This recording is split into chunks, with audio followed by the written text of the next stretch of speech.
All right, welcome. We're just a couple minutes late. We were talking about last minute things, just getting ready. And thank you for joining us. I am Table Runner Crispy. I'll be running this game. And we have with me Rick, 28 millimeter RPG, playing High Mage Alaric, Phil the Thrill, playing Maruk, and Max Boivin of Reactionary Principal Gaming, playing Paul Vinus. And we're going to get right into it. We're going to try to be in character this whole time. And that's the style we prefer. It may or may not happen, but we're going to certainly give it our best shot. And with that, a haze blocks out some of the blistering sun of the Najim Desert over the dead city of the Sultan, now just full of corpses and carrion birds, packs of dogs tearing the dead apart. In a courtyard, which was once a marshalling ground for the army of the Sultan, riders, desert riders, gather around High Mage Alaric, Paul Vinus, and Maruk. These, the valiant Nakabayashi, the Order of the Reed, that protect the desert and its people, have gathered here at the dead Sultan's city because there's a big problem. The water is disappearing. An army, an undead army, unholy, marches on Viterre. And in the opposite direction, a column of black sand rises. The riders gather round. Several of them showing their hands, the palms of their left hand, to Maruk and bowing deferentially to him. Raise my left hand to the closest one, that the most recent addition to the forces. I say, thank you for coming. And I give them a pat on the back.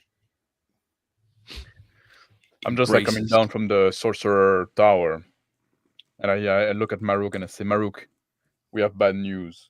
And I pull the book out of the book that I took from the tower, out of my satchel on my back. I descend the stairs, coming down as well, shaking my head in disbelief at what has all conspired. Damn! What has become of our world? He shouts as he comes down. I say, just one moment, Paul Venus. Go tend to the horses. Over here. I point at, direct some of the men to help with the logistics of the forces that have been gathered here, turning my attention to Paul Venus.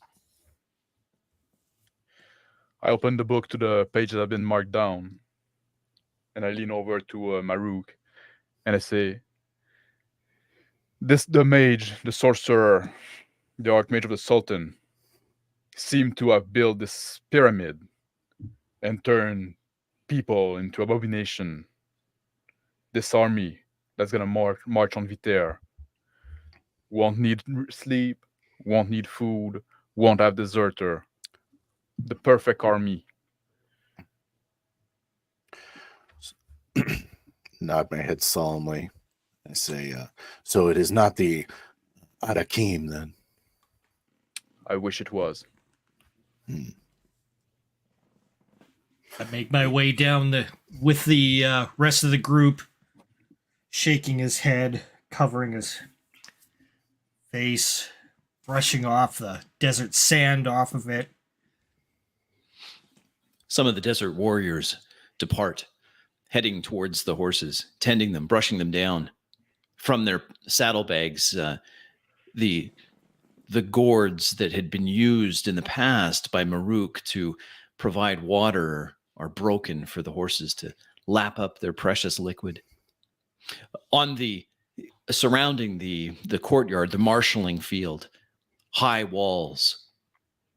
From one of the parapets, a shout yells out. One of the I've spotted something. I look up. towards. Look up at the wall. There. What is a it? Desert warrior shouts down. More riders. Anakim. You think an alliance can be broken with Yanakim?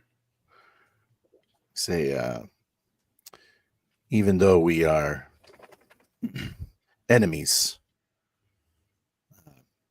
if they do not join with us, then there will be no spoils for the war that we wage against each other. And they need water as much as us. Or Exactly. I point at a cluster of 7 men. And I say, you to your mounts with me. And I say, shall we meet them on the road, Paulvinus? yes, I'll go with you. But I think yes, let's ride. We'll talk on the way. I put my hand up, calling Mirage, who comes to me immediately, hop onto his saddle and begin to trot towards the entrance to the city. The other riders, other desert riders, the Nakabayashi, mount up. 6 of them gathering around. Said a 7th bringing up the rear, gathering what he can of these gourds for water. Another 5 men remain in the courtyard, leading their horses by their reins, examining the blood-stained stone pyramid. One head snaps up, sees Alaric in his magely robes. His hand drops to his ceremonial blade. Mage, he says. Elric looks up to him, kind of closes his eyes, winces. I am not your enemy. He speaks our tongue. You see, is that the Sultan's mage? I've only heard whispers. We should kill him quick. I He's a am not mage. he. I am not that abomination of a sorcerer. I head up towards the pyramid, checking as I ascend the stairs up towards it. I extend my hand to one of the guy that came in with the horse, the one that is driving my horse around. I grab the rein and I go after Maruk. As I'm trotting towards the entrance to the city, I say, Rakasa, man the walls, archers, don't be seen. A rider directly behind Maruk makes some quick hand signals, and fanning out, taking exits as the off to the left and the right, the desert warriors evaporate into the city, following the command of Maruk. Ahead, the wide main gates of the Sultan's city lie untended and open. In the shimmering mirage of the desert sands beyond, riders, the shape of riders appears. Bipedal, lizards moving quickly, heads low.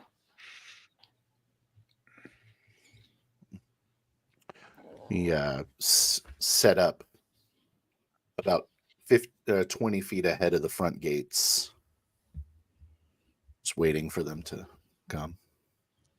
I go next to Maruk and I stop my horse right next to him.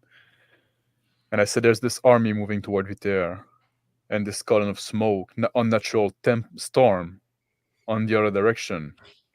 I think we need to go investigate that storm. We cannot do much against the army, but maybe we can cut off the power that is motivating it. Do you think the I go ahead and grab a piece of the sheer linen and put it across my eyes as the wind picks up. I say, do you think the magic that holds those creatures together could be stopped at these ritual sites? I'm not sure, my friend. At least maybe we can bring back the water to the desert. Because if the desert keep expanding, stopping the army is not going to save it there anyway. The riders appear now. Anakim, various sizes, on their lizards rushing in. They pull up the reins, lizards sliding in the sand, and stop. One of them dismounts, starts walking towards, hands open towards Maruk. I dismount and begin to walk towards them. My hands with my palms facing me, approaching them. Alaric. And I say, Anarchy. I ascend the blood-stained area, looking at all the glyphs around, scouring for clues. Damn, there must be something around here that gives me some idea, some insight besides the iron columns. And he observes the area for any more with his scrying eyes, knowing the magics around him. The miniaturized stone pyramid shimmers, the blackness, casting shadows in directions that defy geometry and physics. Near the top, a small bead of pure black hangs in the air, visible as Alaric steps on examines the side of the pyramid. The men around spot it. One of them points at it. He says something in his desert tongue. A defilation of the wind. What do you they know take of this? Several steps back. In broken trader tongue, he says to Alaric, our legends speak of twisted energies and magics from ages immemorial. Times where men would be twisted when the outsiders ruled. The outsiders. He starts scouring his notes, looking for any referencing from his mentor for the outsiders. Anything. He starts ripping through the pages. One of the men, braver than the rest, takes a step onto the stone pyramid. Then another. Hold! He turns shout. back, eyes wide, terror in his face. He stumbles, scrambles up to the top. When he's at the top, his feet lift off the pyramid for a moment. His back arches, cracking audibly. An unholy scream issues from him. He's exsanguinated, blood pouring from him over the edges of the pyramid. His comrades shout out in alarm, but none dare step onto the pyramid. His body falls, tumbling down the side of the pyramid, where it lies motionless. His clothes soaked through. I get up, move up towards the body to examine it. It stirs. then climbs to its feet. Outside the city, the Anakim stops. Men of the desert, we have questions for the Sultan. Let us not cross blades, men of the desert. I continue approaching with my hands up. I say, the Sultan is dead, What? killed by the evil wizard that We had nothing to tries do the with it. desert. He says. He looked. His reptilian eyes dart over to Paul Vinus. Horatio. Yeah, I'm just sitting on next. I'm just staying on my horse next to Mirage, and I like give a little pat to Horatio. They smell bad. Say, I know it wasn't you, Arakim. Just as it was not us. What has happened to the water? The wizard. Our wells are dry. The oases are no more. The wizard seeks to create an army of dead. Needs no water. It sees us as its enemy, and so it dries the desert to kill us. I am not your enemy now. Show me your palm, desert man. I show him my palm, They revealing my brand. They see the brand, stumble back a few, alarmed. One of the riders looks ready to dart away back into the desert. No. He stops. I raise my hand. I say, Anakim, come on the rampart. Come see what's happening. You'll understand. On the city walls, archers hidden. Their bows creak. I say, we have been common enemies for a long time, but we are not enemies now. The only enemy is this is a battle of life and between life versus death. We A are low living. rumble is heard. It shakes through the ground. In the distance, lightning flashes. And though it's around noon, the sky darkens. I point at the column. I say, this is what dries our deserts. I had me and my friend, we're ready to go ride to that storm and try to put an end to it. The half dozen Anakim on their mounts talk to one another in their guttural tongue, discussing what to do next. There's a call of a desert swallow, Maruk, a signal from the walls where the men have hidden themselves, archers. I put my hand up to signify to hold. A small whistle on the air. Alaric, the body stirs, and with jerking motions, stands upright and turns around.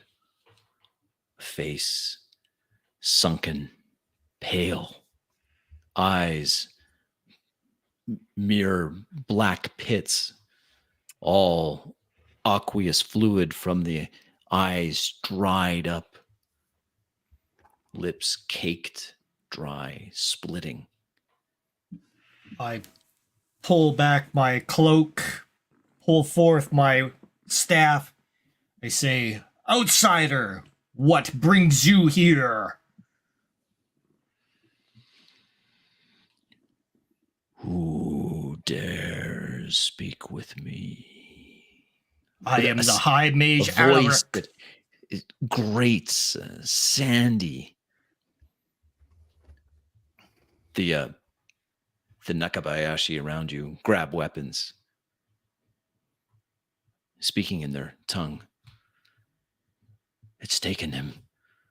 Hoshi is no more.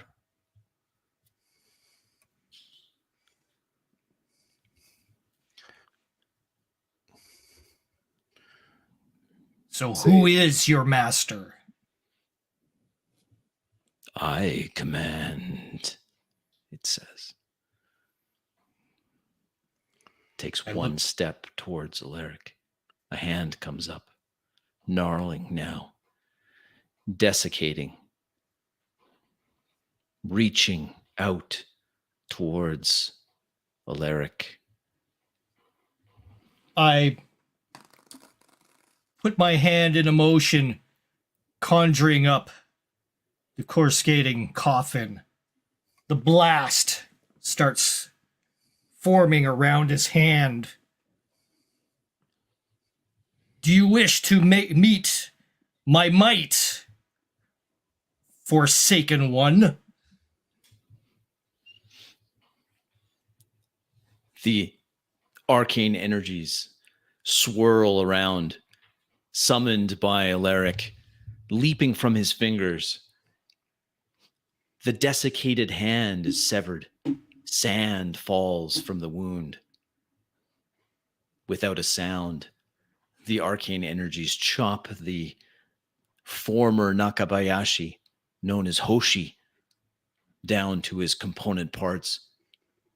In a moment, all that's left is a pile of sand and scraps of his once colorful scarf hidden underneath his clothing.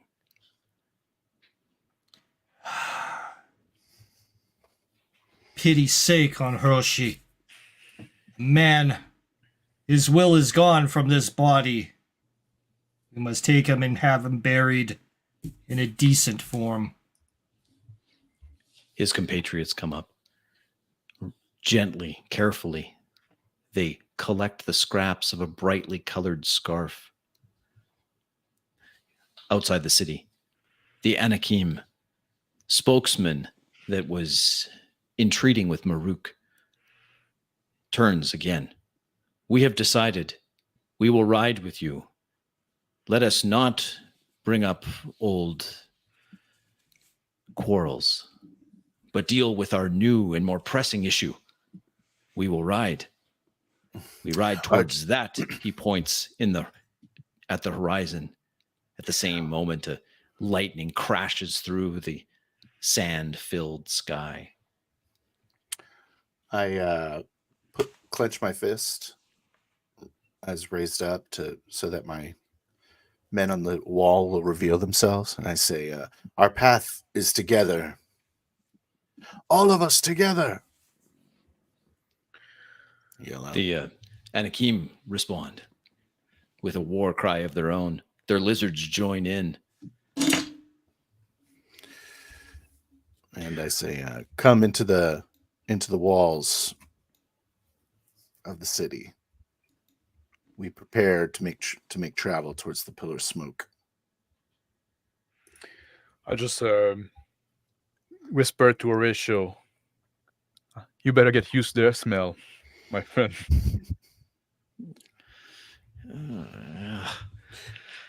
Just kind of maybe you could do me a favor and try to stay upwind from them.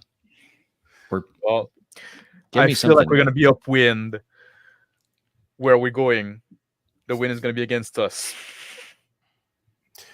Horatio looks over towards the horizon, flinches somewhat as another lightning flash lights up the darkening sky. Looks closer now.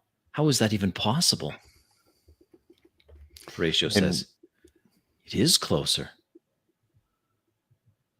Storm is In one moving on swoop, us. I hop up onto my horse as it comes riding up alongside and begin to trot into the city quickly to find one of my close aides. Seeing that the parley is concluded, The riders that had taken up overwatch positions are returning, waiting.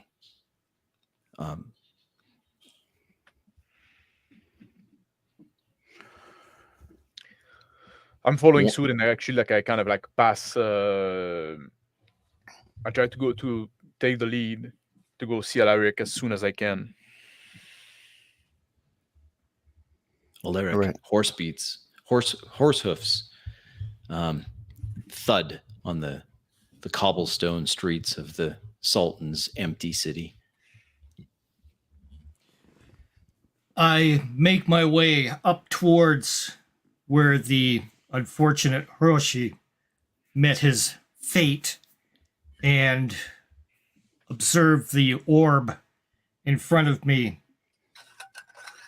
feeling the power emitting from it, the ghastly abomination that it is. I cast the teleport on it, sending it half a mile into the ground.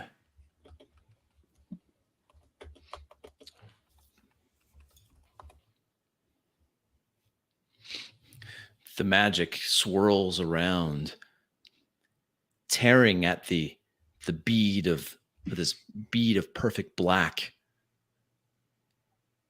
It stretches, elongates on its north-south axis, tearing itself vertically, and then pops. A loud crack. The stone pyramid splits in half. As the crack expands, skulls pour out from the interior. Damn.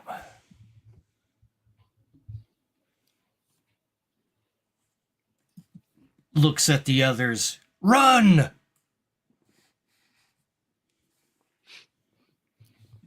The men around you, the Nakabayashi, take a few steps back.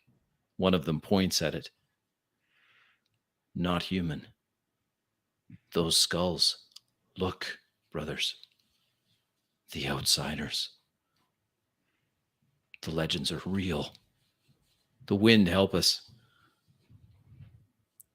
The skulls are misshapen. Not proper human skulls.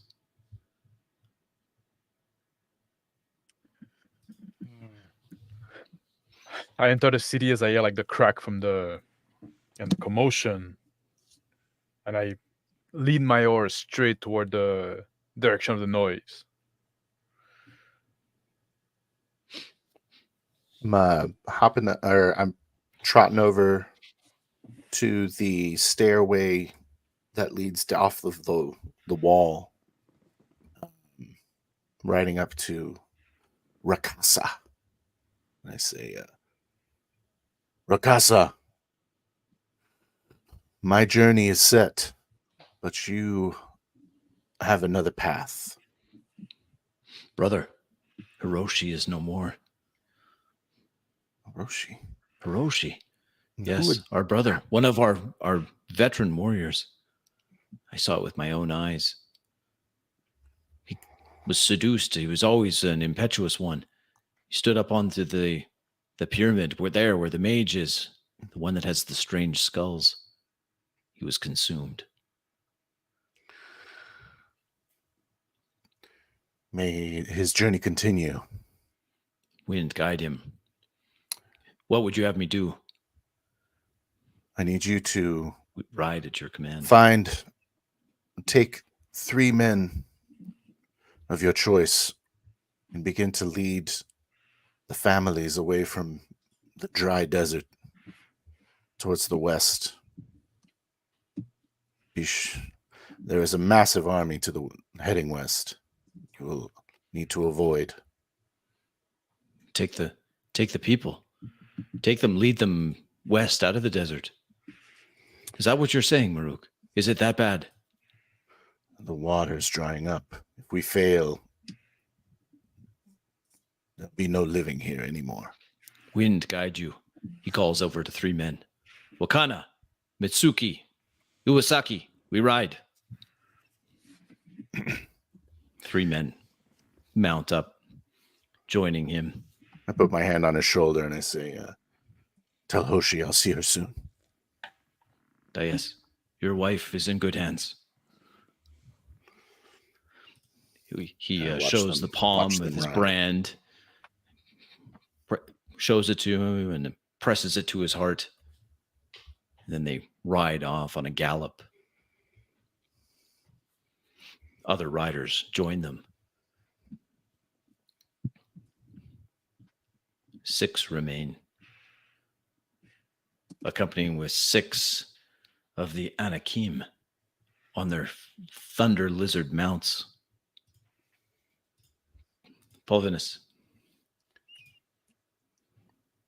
I come in the on the area where Alaric is, and this pile of skull. I say, Alaric, what happened here? I tried to riddance this area of this orb to no avail. However, takes his staff, with the end of it striking at one of the skulls to bring it down closer to him, and then with his cloth of his cloak, draws up the skull and picks it up, looking at it. vaguely Like humanoid. my- It looks almost like a normal skull, except the dimensions are slightly off. A bony ridge runs down the crown of the skull from the forehead down towards the back. I extend my hand to grab the skull, Toss it to Polvinus. pass my hand, my finger on that ridge, and I say, strong masseter, powerful bite. What can you read from it? Those things are not human.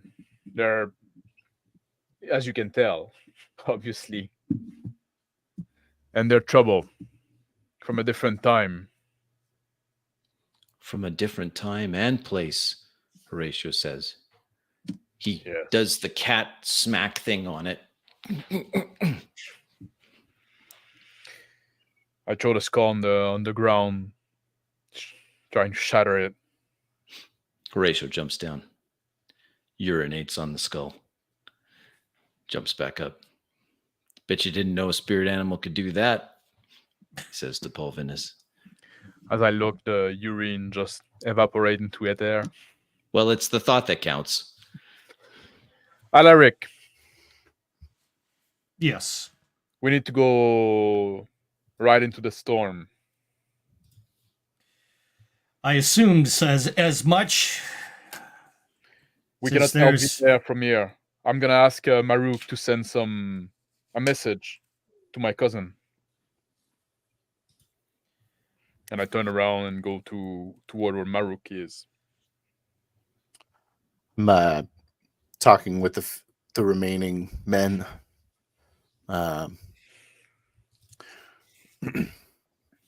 Rakasa will see to your families, make sure that they are well fed and taken care of. I saw to it, but I'll need you with me. And I turn, and as Polvinus walks up, Polvinus, Maruk, can you spare a fast rider to send a message to my cousin, the king of Viter?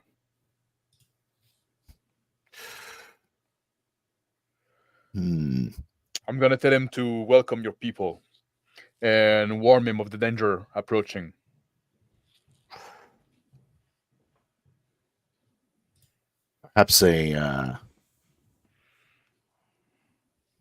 perhaps there may be some more messenger sparrows nearby. But I don't know. Maybe there's no life left in the city at all. One of the men approaches. Brother Maruk, you know my blade is yours. But my mount, she is sturdy, strong, and fast. If a message needs to be taken, I I, Takara, I can take the message. If that is your journey, then so be it, Palvinus. I grab my bag and I pull out a piece of paper and I start writing on it.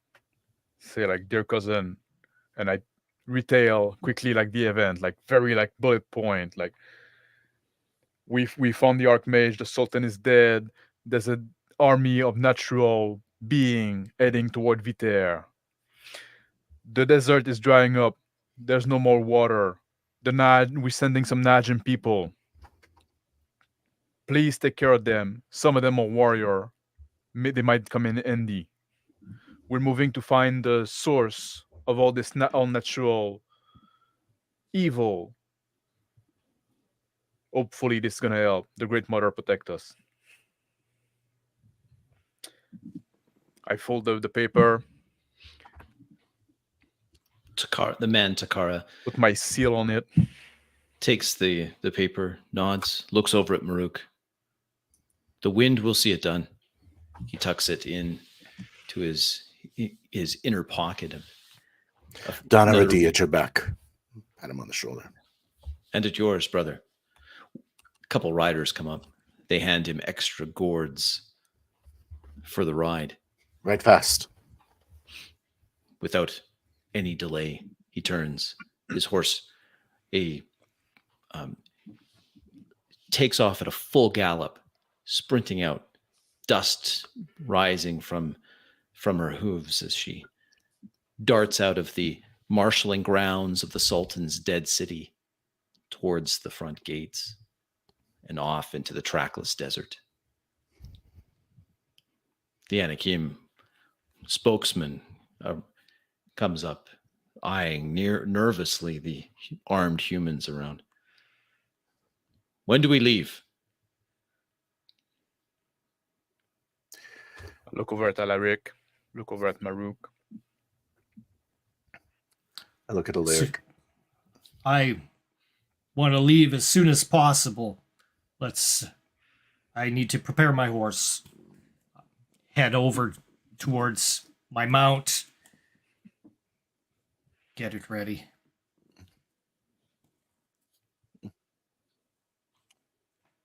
I guess we'll leave at once. Hop on top of Mirage.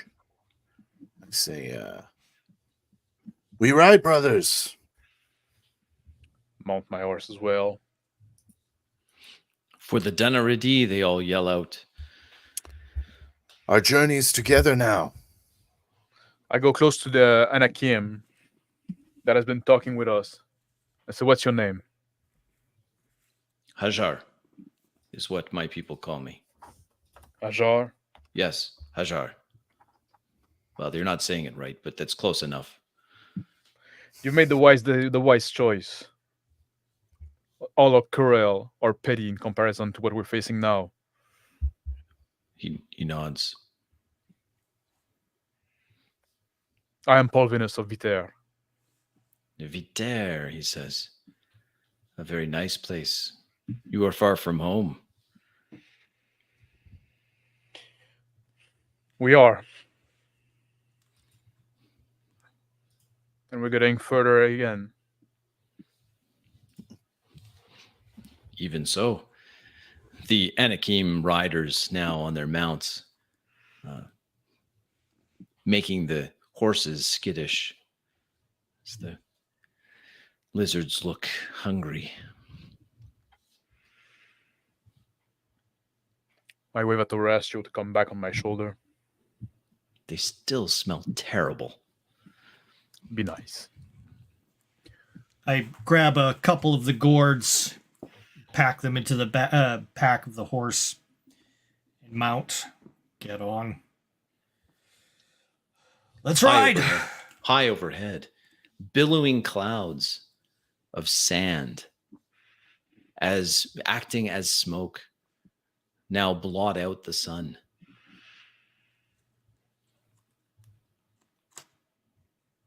Riders from both Anakim and the Nakabayashi, head out at a fast trot, turning as they exit the city, heading directly towards the column that rises in the distance.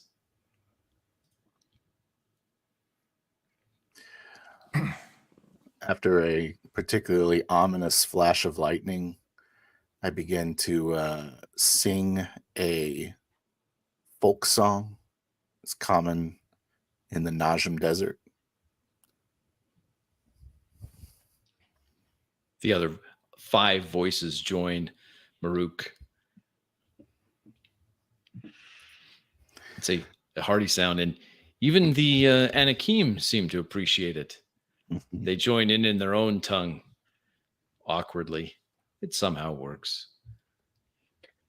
I bring my horse closer to Alaric, and I talk in Viteri, lowly to him. I say, I don't like that this storm is moving.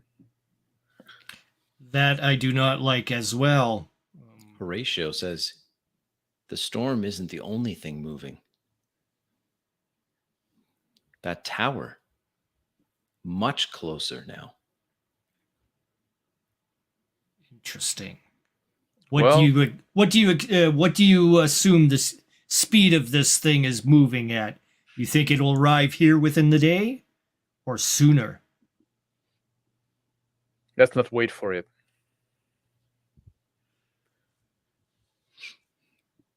Singing their chanting war song, accompanied by the hoots and hollers of the Anakim. The horses wind their way through the dunes, passing over a small rise. There, out of nowhere, a tower rises. Its edges, the stone around it, black, bristling. And from its crown, a thick plume of sand erupts. I squint my eyes and look at Alaric like, is that an iron pillar? That is an iron pillar. And it's much bigger than we had anticipated. The riders pull up on their reins, surprised. We should have seen this. We should have seen this. And yet here it is. One of the Nakabayashi comes up to Maruk. What shall we do? The Anakim ready weapons. Generous of it to make our travels so much shorter. Onward. Begin my tune again, anew. The iron pillar in the trotting distance towards it. shimmers, pieces of it flaking off. There's another huge gout of blackened sand that issues from the top of it.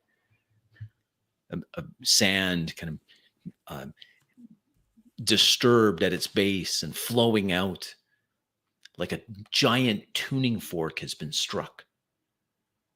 Rising from the mists of sand at its base, men, armed men. The Nakabayashi pull up. The Anakim stop, mounts snarling. Stop as well. Covered in sand. Men, perhaps, were the shapes of men. Stylized skull faceplates. Skin sunburned, red, abraded by sand. I look over my shoulder quickly and say, what do you think, Horatio? Living or dead?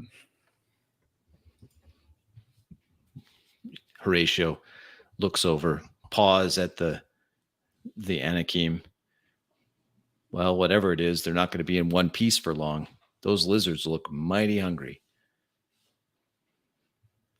But he sniffs. It's not either. Not living, not really dead. Also, not individual. I shout out from my horse, Alaric, what do we do?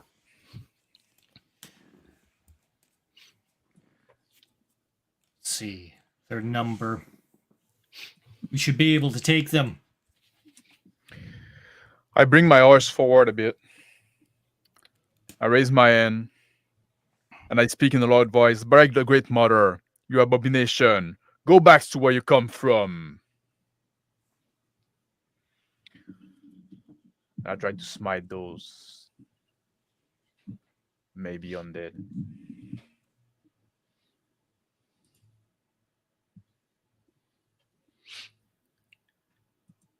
They show no sign. None.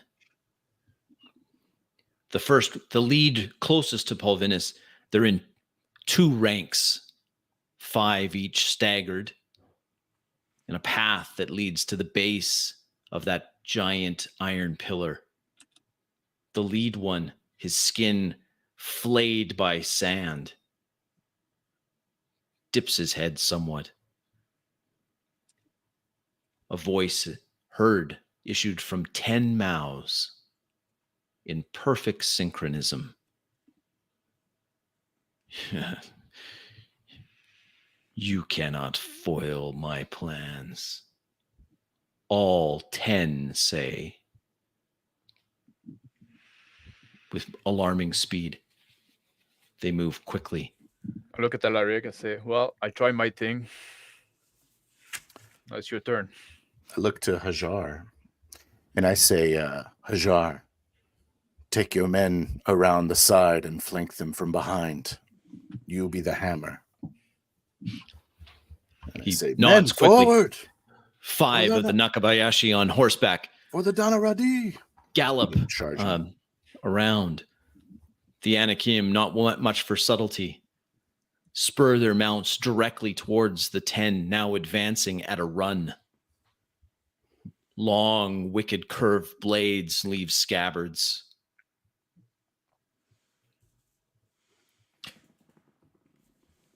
I cast the dissipation of magic to their direction.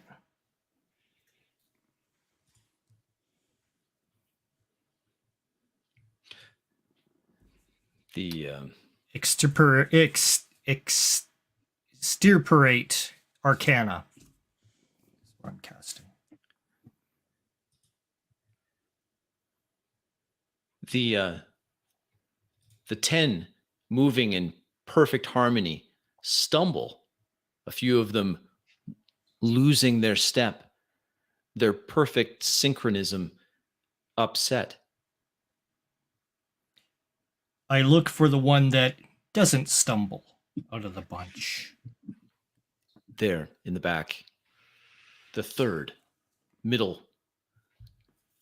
I point him out. The 3rd in the middle. I'm just tearing forward with my horse around the side. Yeah, I tap my horse with my heel, draw my blade, and point it toward the enemy. Preparing a poison throwing dagger. Trying to The close the Anakim distance on that man. hit the first rank of these soldiers. They're enjoined in battle. Their mounts flying through at high speed.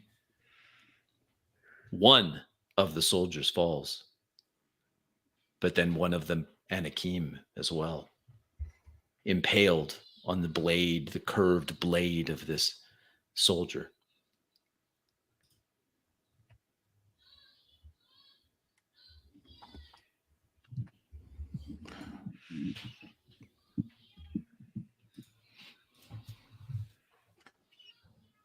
I'm going to get close enough to throw a throwing dagger at the man Alaric pointed out. And then chuck it.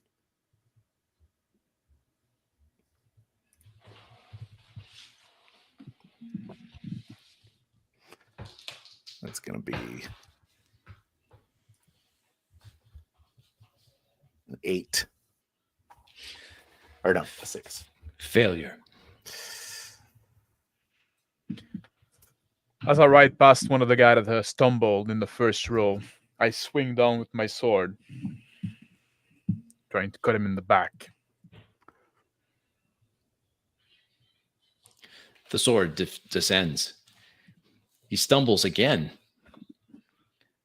Dark veins have spread from his visible on his exposed, sunburned flesh.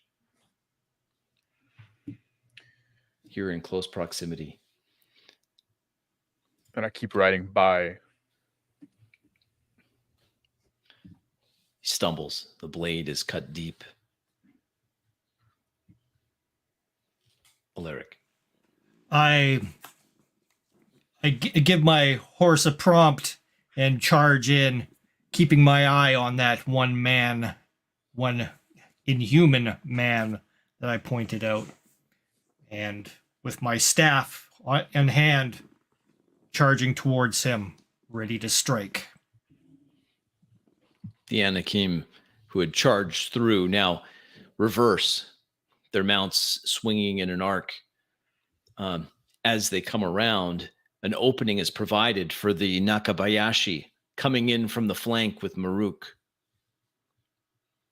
The formation of now 9 defenders split, half of them 4 concentrating on the Anakim, 5 turning towards the coming riders.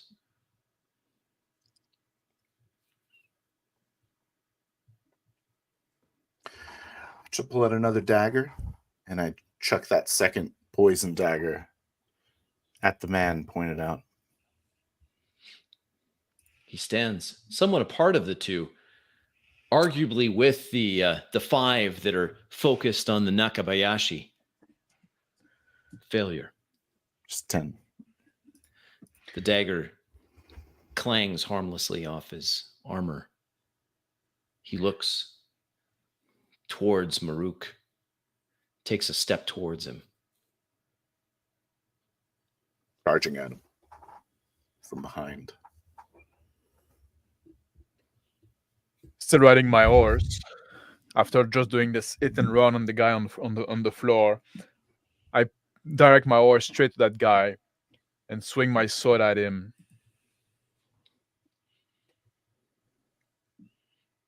And that's 20. Success. Yeah. For a 7 damage.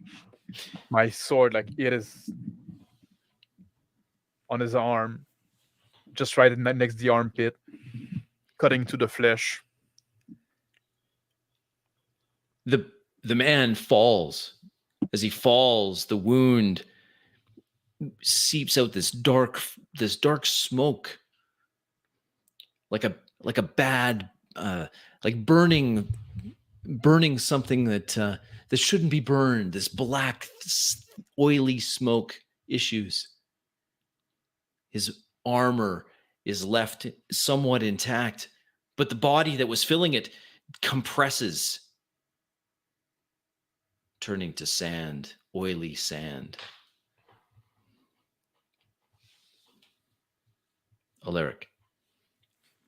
I pay attention to the other men in battle, these unearthly warriors, seeing their demeanor after their leader has been stricken. Their motions change, halting, a little awkward, off balance. I call out, "Take the advantage! Strike now!" And I go for the one coming up, striking at him with my staff. His eyes flash a red. His motions speed up at the last moment. He reaches out his hands to grab at the staff. Go ahead and roll your attack, Alaric.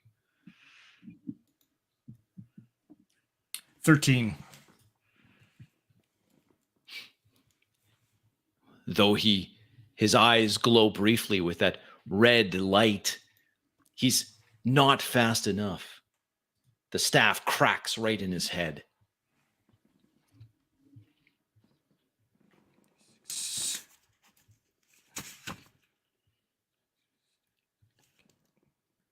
The Sorry, Anakim using the 2 damage. he stumbles back a little. Some sand issues from underneath his skull faceplate. The Anakim, using the awkward motions of the disoriented men, descend violently on them. They have the advantage. They're pressing it. Maruk. I charge into the rear of the ranks of these strange creatures. And scimitar drawn, try to cut at one of them as I ride by.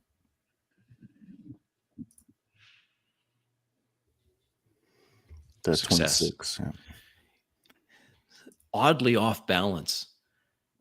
The man turns just in time to get sliced. His head flies off. It's a physical check on the poison. But I guess slicing their head off. The poison works its magic. The decapitated corpse falls. I swerve my horse toward the men that were fighting the Anakim to go and take them from the back. And the closest guy to me, like, I swing my sword at the back of his head. That's going to be 16. Success. For another 6 damage. A Dig on fatal the blow. helmet.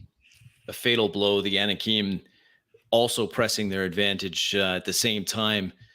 With only 3, then 2. Soon they're all outnumbered. Not to be outdone, the Nakabayashi with Maruk showing how it's done. Quickly fall the other 4. The other 3. Leaving just the one with his eyes just glowing slightly. With a slightly dented helm from the staff of the High Mage. He jumps.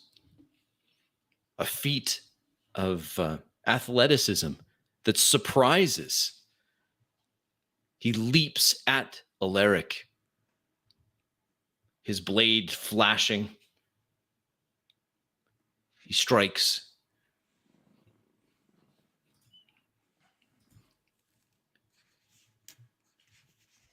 For 6 damage. Landing nimbly on its feet, he takes off at a run towards the tower, moving as fast as a horse, sprinting. His path will take him near the Anakim and Paulvinus.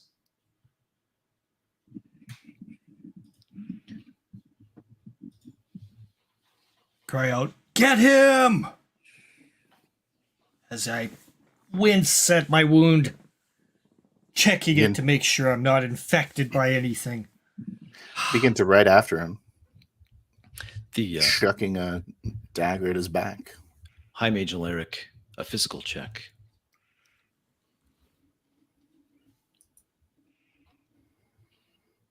D20? D20. 2. Failure.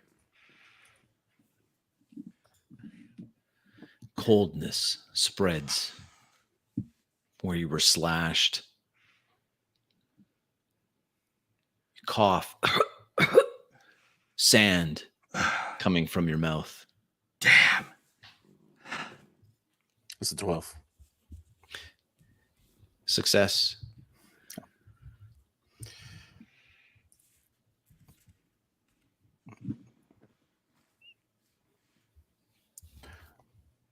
Two damage.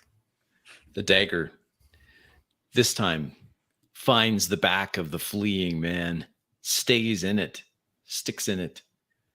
Paulvinus. As I hear like Alaric like say get him, like I quickly turn around and I see the man coming my way, and I go with my horse and like stop him with my sword pointing at him, and I try to run my horse straight on him, run him over, and that's 17. He slides, trying to avoid as best he can. Doesn't have a lot of time. His forward momentum puts him in a disadvantage. He takes the blow hard, spins him off balance. He careens off, spinning and cartwheeling, landing hard on the ground. And I 10 jump off feet my away. horse to go toward him eventually.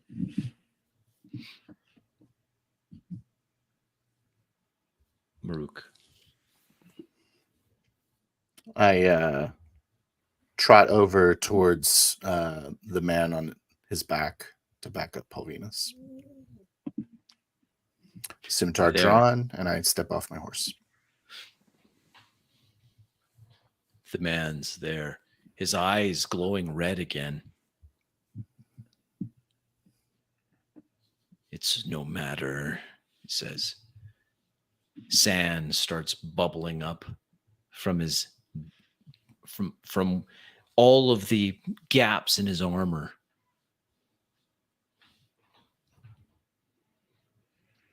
I just say, "What are you?" I am your doom. I march for Vitaire. I will conquer this world. Bring my sword to his armpit, and I press it against the ribs, straight to the heart. The eyes wink out. Horatio, from their horse, well, he sure thought he was hot stuff, didn't he? He was a little big for his britches, I would say. The Anakim address their wounds.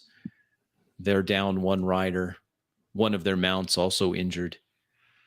The Nakabayashi fared much better so far. High Mage Alaric, a nasty wound.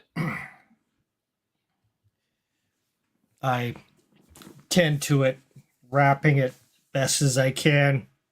I use my effort for the wizard's grandeur to ease my progress.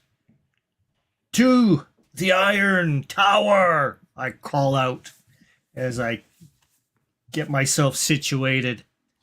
The We tower must make shimmers. haste. Massive plumes of dark sand still issuing like a giant chimney out of this iron pillar. Its edges indistinct, shimmering, pieces of it flaking off. There at its base, a new sight. The corpse of a dragon impaled on a large iron obelisk, the blood of the dragon soaking into the sand. And at its base, where the dragon's tail curls in its death throe, a doorway, blackness beyond, footprints in the sand, still visible. I grab my horse, mount back onto it. I go next to the spokesman of the Anakim, and I tell him, like, I ask him, "Have you ever seen anything like that?" Eyes wide, he turns to you. It's impossible. It's impossible. I'm sorry. I'm so sorry. We just can't. We can't. There's no hope. He turns on his Still knees. yourself. No. He's morale broken. The Anakim ride off. A random direction. I yell out, "Anakim, Thank you for your assistance. Their flight away from this place takes them over the horizon, over a dune. I say to the others, this is a job for real men. I nod to the Nakabayashi. The Nakabayashi All ride Venus. up close. An ill omen. There were rumors that the Sultan had such a beast. Why? Why would he take something of such power and sacrifice it so? Power begets look- power. I look up at the pillar and I say, whatever. This seems to be the result. That the corpse caused that? There's power in Or the blood. doorway. Yes. I Alright. urge my horse onwards towards the entryway. The blood of the dragon, though now slain and spilt on the sand, still is just too much. The horses are skittish. At a certain point, no manner of coaxing gets them to move. Dismount. Let the horse go. I dismount as well. I look at Maruk. I say, maybe we should leave the horse with your men, and just go the three of us. Mirage, much braver than the other horses, is the only one that hasn't panicked yet. I dismount from Mirage and put my head to his. It's breathing. Mirage is breathing heavy, like he's just ran a marathon. I impress upon him a need to watch the other horses. It snorts. Mirage snorts, And I coax tosses his head. I rub his mane a few times, whisper in his ear. Something inaudible. And then pat him on the side as he rides off. Mirage runs off, nipping at the other horses that try to get away, corralling them, moving off into the distance. The dismounted, the Nakabayashi carried by their horses. A few of them call over, "Brother Maruk." I walk up to them and I say, brothers, cousins, this is where my journey continues, but our people need you. Turn back and find your families. As the wind wills it, brother. Thank you for joining me this far. We will Tell we will Maruk. go and gather the others. Dana Radi at your backs. And with that, they ride off. Their horses eager to get away from this place. Mirage stays, keeping the mount of Paul Vinus and Alaric nearby. I look at Horatio. Maruk and say, like, this is a remarkable beast you have. He's a good friend. I look at the pillar and I say, And I put my what now, Alaric? I keep on moving towards the pillar. I turn back. Onwards. We must go therein. And hold myself, continuing to concentrate on my wizard's grandeur, hoping that it takes me, that allows me the pleasure of seeing the end of this thing. Moves on, struggling through the wind. Following Horatio.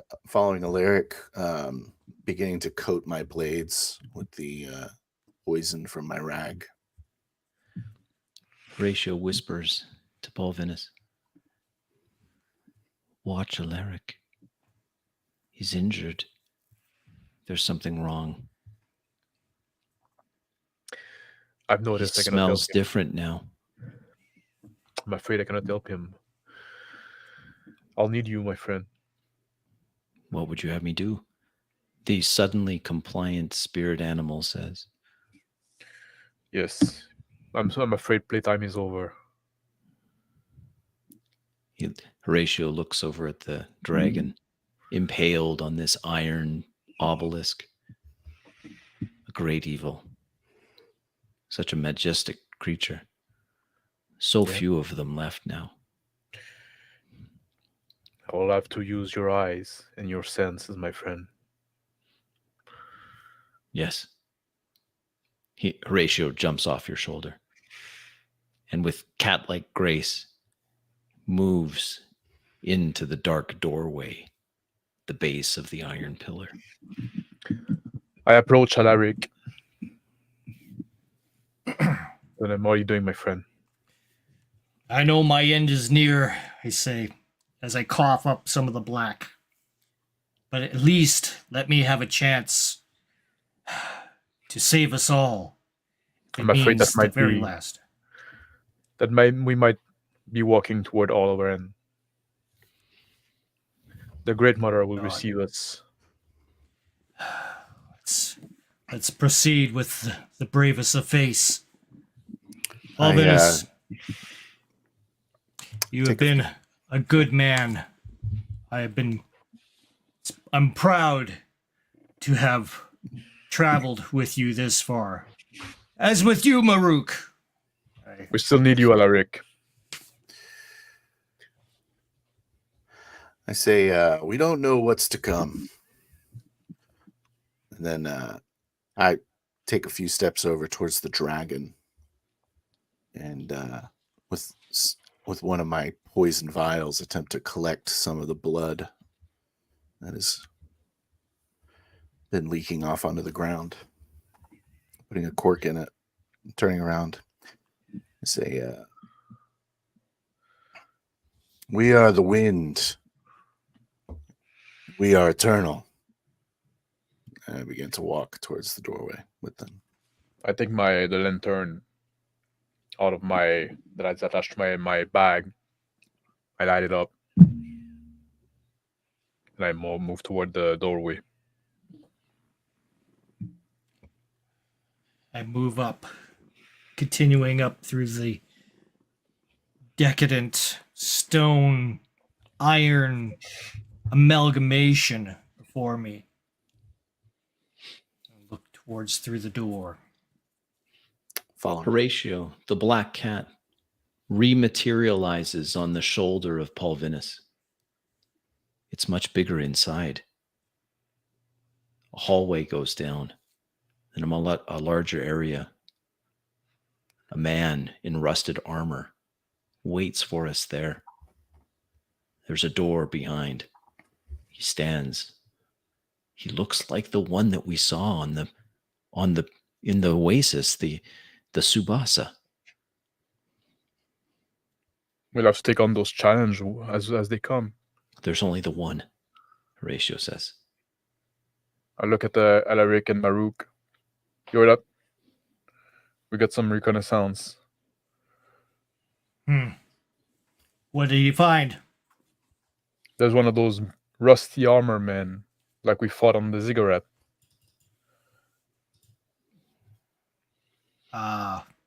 One of those. Got my sword.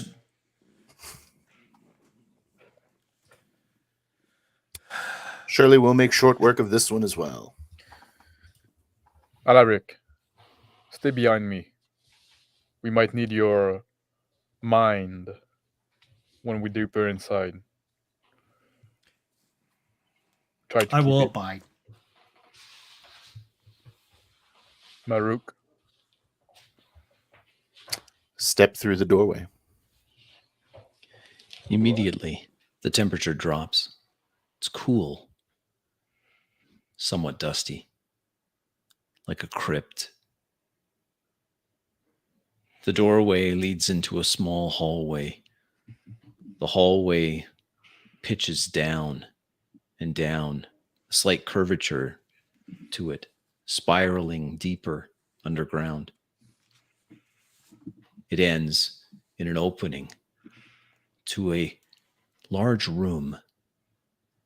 In this large room, a featureless room, stone, walls oddly organic, like a rib cage. But stone, surely it must be stone. Standing there at ease, with a rusted greatsword in his hand. The rust armored guardian of the mage. The one that had been killed earlier. Surely not the same. Eyes glowing with an amber glow. Stands before a door of dimensions that make no sense. Much larger than what would be required for a human. Makes this large ceiling easily 3-4 men high. It On my stands sword, I there am at ready. the man. And I yell, "What are you guarding?" Its strange faceplate, its helm turns towards Pulvinus. Sparks fly from the tip of its greatsword as it scrapes along the stone, the flagstones at its feet, drawing a perfect semicircle around it.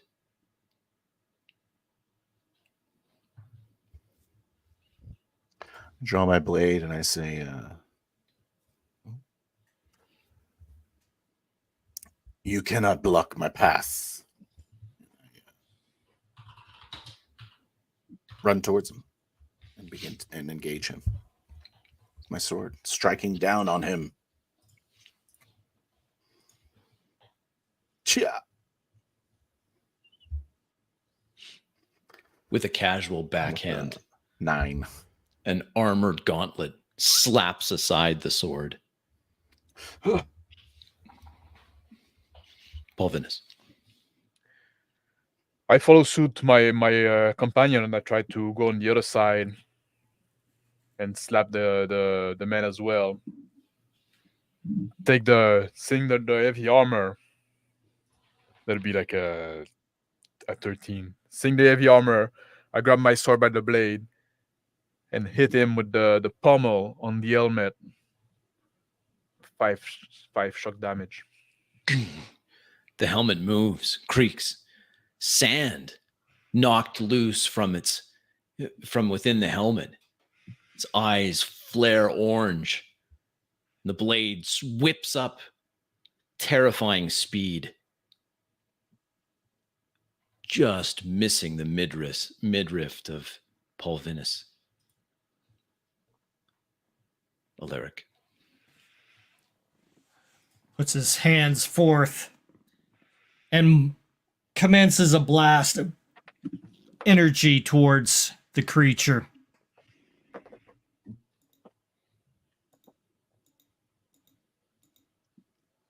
"30 points of damage, innervating energy." The magical energy slams into the chest plate of this rust armored man. This guardian gets smashed back into the wall, lifted right off his feet. A cloud of sand issues as his body is pummeled into that massive wall or massive door, which rings like a gong. Falls to his feet, stands up, one of his amber eyes winks out.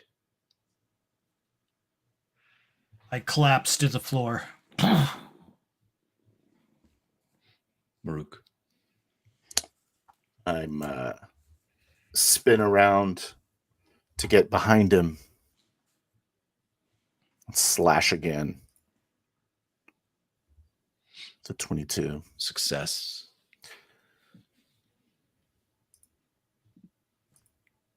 Physical check for half on the 6s. Some spinning around and with like a and slash across his back. The blade cuts Scimitar. deep.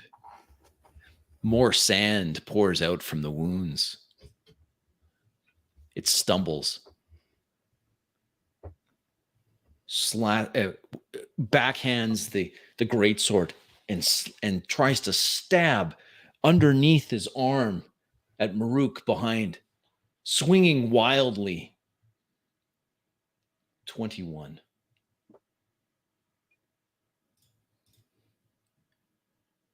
Eight points of damage. Gonna Rusty spin off a greatsword. little bit. Slash cutting my side. Pulvinus. This I opponent rush is injured. toward the armored man. The point of my sword going straight to his neck.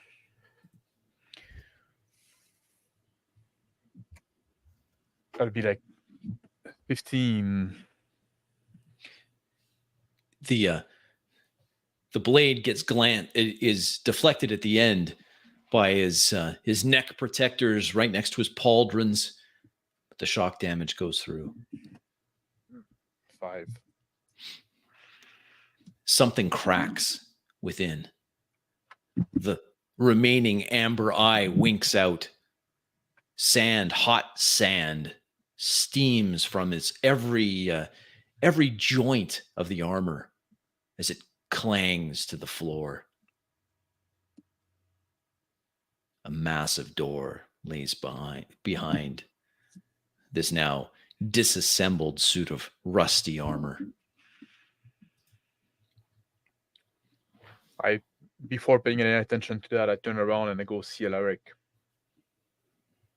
As he runs off, I try to kick his parts to displace them.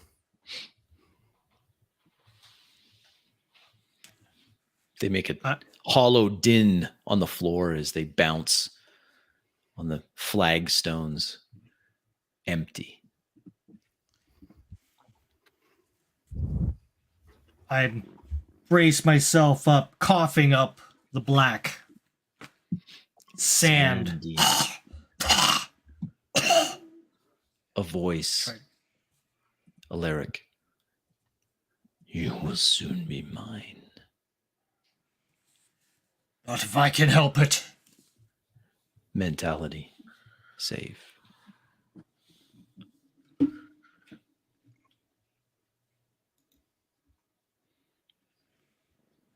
$10. And 11. Oh, sorry.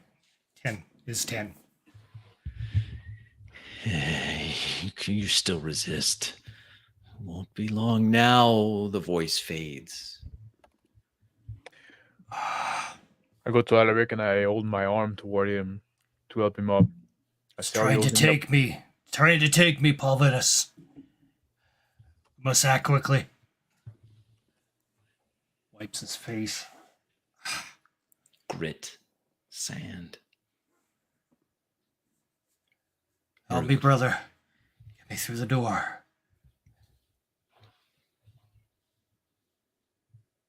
Yeah. We cannot stay here, I yell out from across the hall. I hold Alaric with my arm, like I put his arm on my shoulder. Say, what do you want, Maruk? You want to turn back now? No, forward. I agree. Let's open those doors. Doors easily 2 men tall. 4 men wide. I try to open the door. It's heavy. Physical. I go help him when I see him struggle.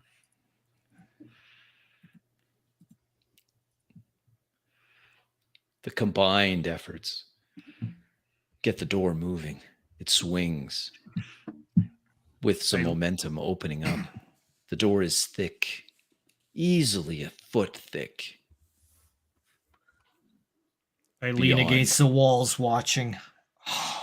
A hall of giants beyond. A throne room. Sitting on the throne, a massive skeleton. Its skull oddly shaped.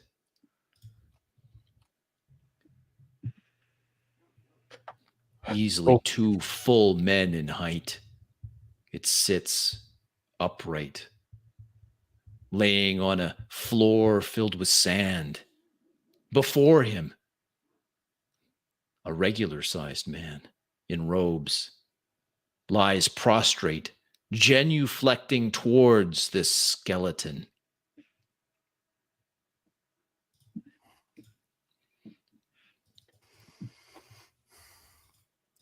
I run toward the man to knock His him head- knock him on his side. His head comes up as running into the room. Roll initiative. Maruk, you have our highest initiative. D8, please, sir.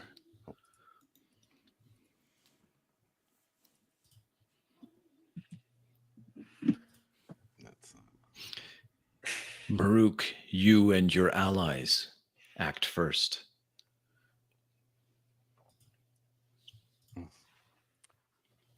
Polvinus. Yes, The I was distance run- between the door to this genuflecting high mage, easily 60 feet. Well, I cover as much as I can, like in try like in order to go and body check him. Running. Just coming up, his eyes turn. You see the side profile of his face visible, a sickly amber glow from his eyes, a snarl on his face. Maruk, Alaric. I notice Paul Venus making the dash. Jump out. I jump over to the side. Begin to make a wide flank around the side of the chamber, and chuck No. one of my poison daggers at him. For 14. That's a success. So let's go for half. Half. 4 damage. The blade sinks into the mage's hand. The annoyance flings it onto the ground.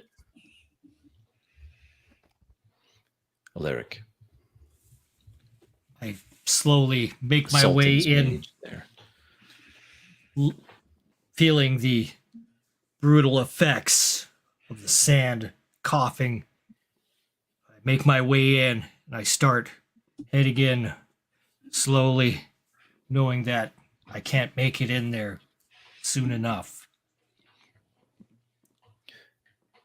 The mage now goes. His turn happening right after Polvinus has sprinted in.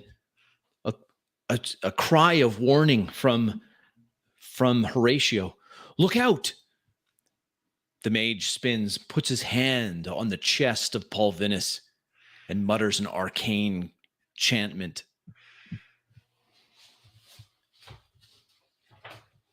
Polvinus, a physical save, please.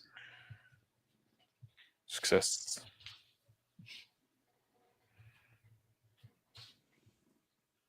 Okay, half damage.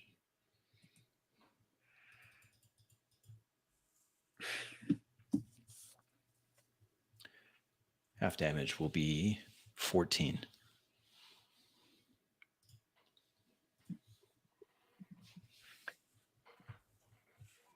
Horatio hisses, jumps at the face of the man. His claws out.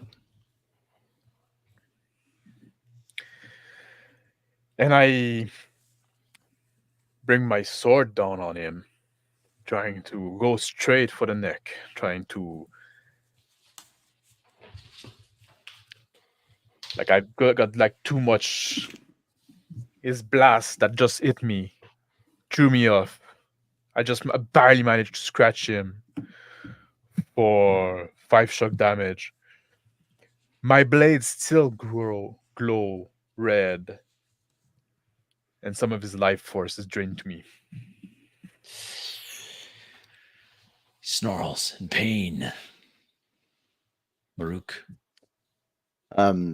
His focus turned towards Paul Venus. I take a number of bounding steps towards him and jump out, try to stab him in the back with my scimitar or slash across his back. You have advantage on this. Roll d20 twice and take the higher amount. All right. So 25 Success. and 5 damage. The mage howls out in pain. Ah! Alaric. Continuing on towards the skeletal remains on the throne, making his way. The voice appears in your head again. If this one fails, then you will be next. I can use you.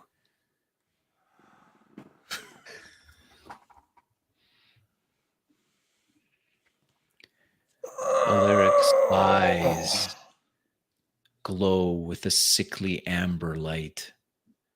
The mage howls out, "No! No, you promised me!" As his eyes return to their regular hue. I swing my sword. No! I swing my Venus. sword back to the mage.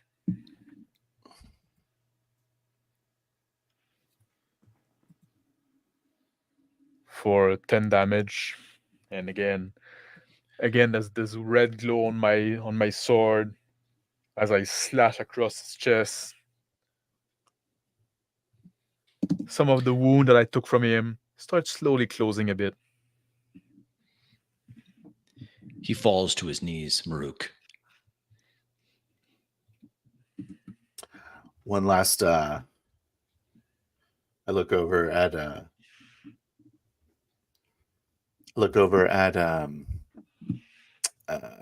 wizard Alaric. Concerned, but his eyes glow With- sickly amber. He's standing straight up again, no longer hunched over, looking with a fierce intensity at Paul Venus. His hand comes up. With determination, I go ahead and slice across the back of the neck of this dark wizard in front of me.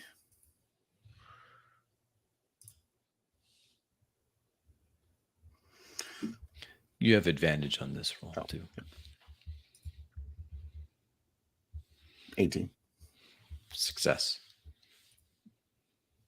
5. Blade catches him. Just as you say, he gurgles as his life's blood spills out, falls prostrate at the feet of this giant skeleton. A crackle of energy behind. Magical energies coalesce around Alaric's hand.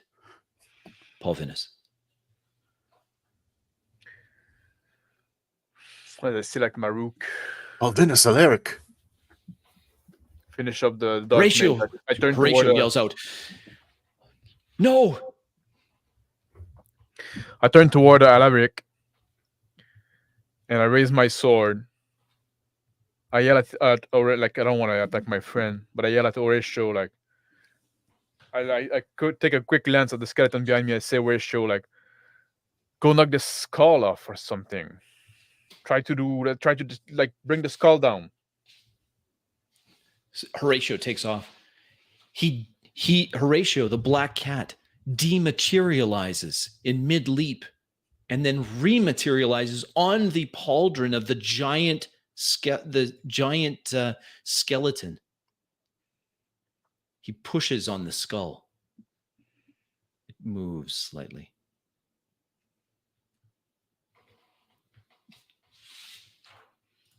With that, something that has never been seen from Alaric.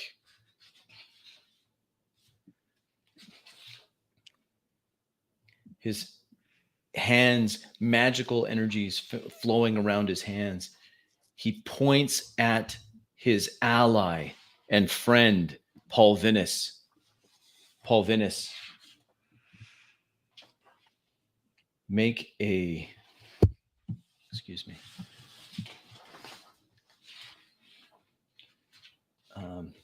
Where is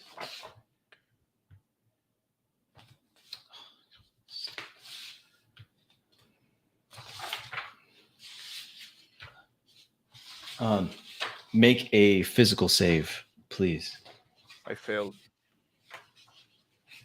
Paul Vinus's heart appears in Alaric's hand. Paul Vinus, you lose consciousness. I just watching with my eyes wide as I look over at Paul Vinus collapsing to the floor. And Alaric stands there, a bloody hand in his, or a bloody heart in his hand. I sprint towards Alaric. And my hand reaches into my satchel, pulling out the vial of dragon's blood, and I begin to coat the hidden blades on my left hand as I approach him, sliding past him, trying to disorient him for a moment. His amber eyes turn to you. Go ahead. And then spring at him, and I feint with my scimitar, and then bring my retractable poisoned claws into his side.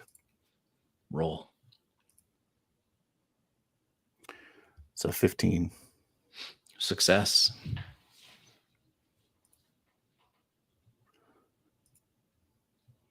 And the poison. Poison. Physical for half. Physical for half. Half damage. It's whatever mysterious effect the dragon's blood may have. His eyes flash amber. Too bright. Start burning. He clutches. He drops the still beating heart of Paul Vinus. He clutches at his eyes as they burn out. The far too bright amber glow. A rumble behind you, Maruk. Look behind me for a moment. At the same time, I just use the opportunity to look behind me while I spin around, and kind of like a backhanding motion, going to slash my scimitar across Alaric's chest. His hands covering his eyes. You have advantage on this attack. It's 15. Success. 4. Alaric takes a fatal blow to his neck. Falls. I look behind at the rumbling. The skeleton on the throne stands. I whisper to myself, be with me, Danarati. And I run over to the heart. I grab it and go over to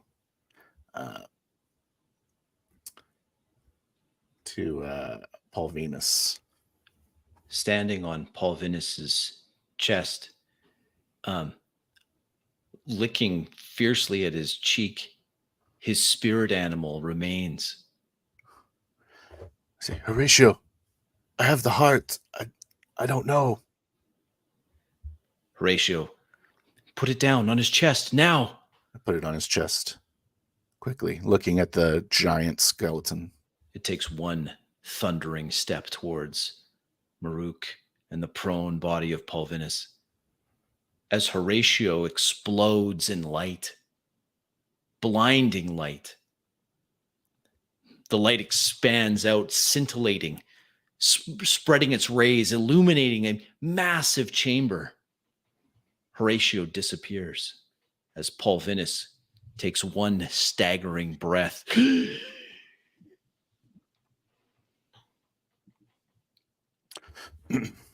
Pulvinus, Alaric, I'm shaking.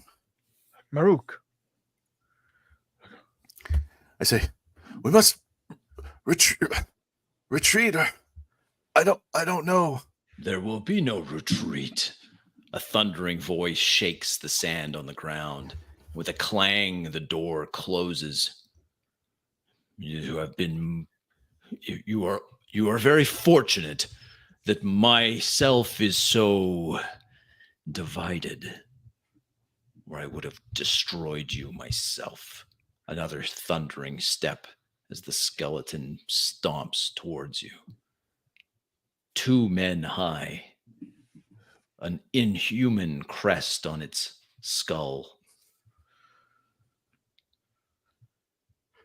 I extend my arm to Maruk, grab his arm, pull myself up, grab my sword.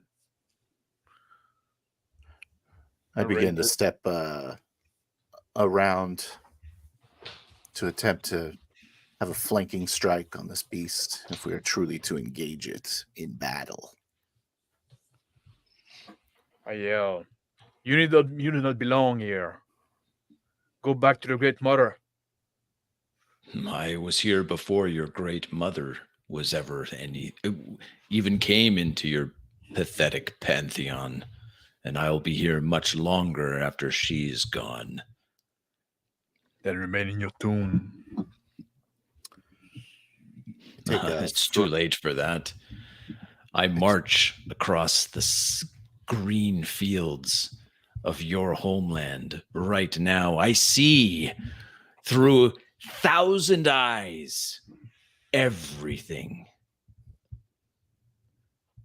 Every blow I make, every life I take, it's all me. Take a dagger and just try to chuck it at whatever emblem is on his forehead.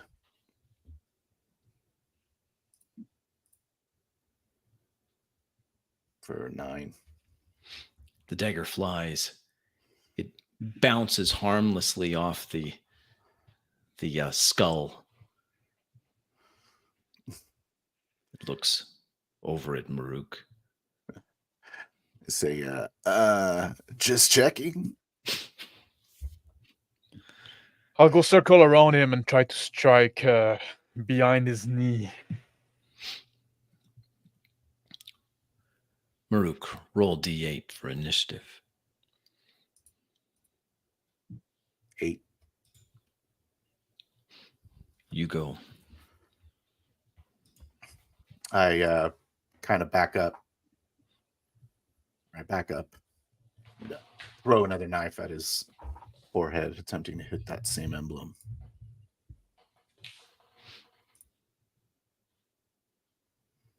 For 18. Success.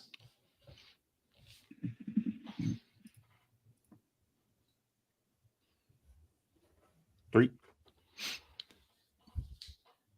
The emblem glows with an amber glow. A crack appears in the skull. One armored, gauntleted hand comes up. Sand comes from the wound, pouring down. I say, I've seen that before. You'll blow in the wind like all of the sand for eternity. I've had quite enough of your mystic sand warriors. Even now, I detach a company of myself. Well, we'll easily destroy all of your fleeing kin. Pulvinus. Yeah, like I said, like I was trying to circle behind him and slash him behind him. You want me to roll again? Yep. No, you got it. You got it. Yeah. Success. So was that? Yep.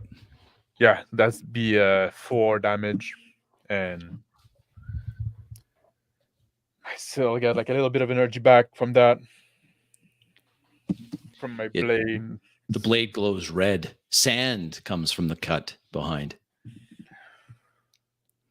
The creature, with one hand, spins and with his vambrace tries to impale Pulvinus against one of the large stone pillars in the throne room. Failure. He telegraphs his move, and his size works against him. Pulvinus easily evades. With one foot, he lances out with a kick aimed at Maruk. This catches Maruk. Like getting hit by a mirage. A horse kick. 10 points of damage as Maruk gets lifted right off his feet. Fly across the chamber, slamming into a pillar. I'm sitting down in the sand. Sand keeps pouring from the wounds. Struggle to get up to my feet one more time. Take another dagger. This one poisoned. And then I chuck this one at the same place. For 17. Just barely misses, careening off the skull, drawing his attention away from Pulvinus at exactly the right time. Wincing as my rib might be broken. And I jump on the, like I climb on the throne and try to jump. No, and get strike off the that! throne. He angrily moves towards you. His hands outstretched to grab at Pulvinus. I use the advantage of eyes to try to strike at his skull.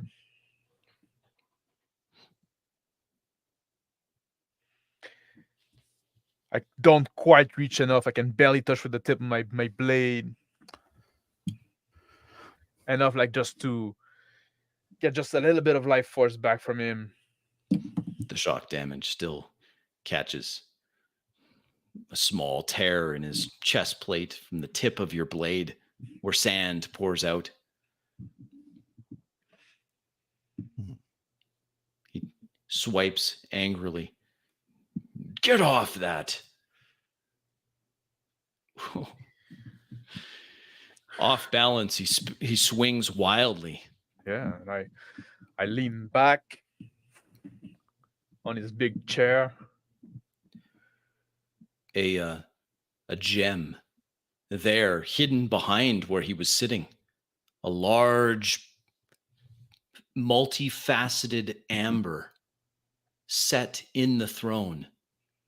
It glows with a sickly orange light. Draw my attention immediately. Gonna try to strike at it. Good. Maruk. I charge forward, now having his back to me. I slice at that same knee Pulvinus was attacking. He's not watching you. You have advantage on this. 15. His armor is thick. Your blade, it bounces off. Pulvinus. Yes, I take my blade and I try to strike at the gem that glue. Glow. The glowing gem, otherwise known as the gluing gem. 14. The gem cracks. Water sprays out at high pressure. Clean, clear water. It blasts right past you, striking him in the chest. He screams as if it's acid. Again, I'm shook by the almost lost balance. He stumbles back, falling. Near physical evasion, Phil. Maruk, excuse me. Success. I roll out of the way quickly. He slams to the ground, struggling to get back to his feet. Water continues to spray out at high pressure. I run up to where his head is, pulling out my my water skin. I just like squeeze it onto that emblem in his forehead. The emblem glows and then sinks into his skull, cracking the skull around it. And a scream, but not issued by lungs, a mental scream as this outsider's skull dissolves and caves in on itself. The throne cracks. Venus. I'm struggling to keep my balance. I jump off the throne. Water continues to pour out. I go see Maruk, extend him an hand, and The mental scream affecting me. I take his hand. and pull say, him up. I had to kill Alaric. Alaric is dead. I don't know. I His go body look there. at Alaric. This water is soaking the sands. There's Lyric. Alaric. Let's take his Shake body it. at least. I grab the body on my shoulder. Where's Horatio? Silence. I don't know. He revived you. What? Horatio. We get to We leave. must leave. Late. I go toward the door, push it. Help me, Maruk. Physical checks, both of you. Push him. The water This is- helps. This is a save. It's a Yes. failure for me. Maruk, success. Yeah. The door opens on its hinges. The water continues to spray out from this broken throne. The entire iron pillar starts shaking. Quick, Maruk. We're gonna be drowned or crushed. Our boat. I just try to make my way through, probably much quicker than Paul Venus carrying a man. Yes. Bursting out into the bright sunshine, the pillar behind crumbling around. It's the what was once billowing out clouds of black sand now has water fountaining up from it, shooting hundreds of feet into the air.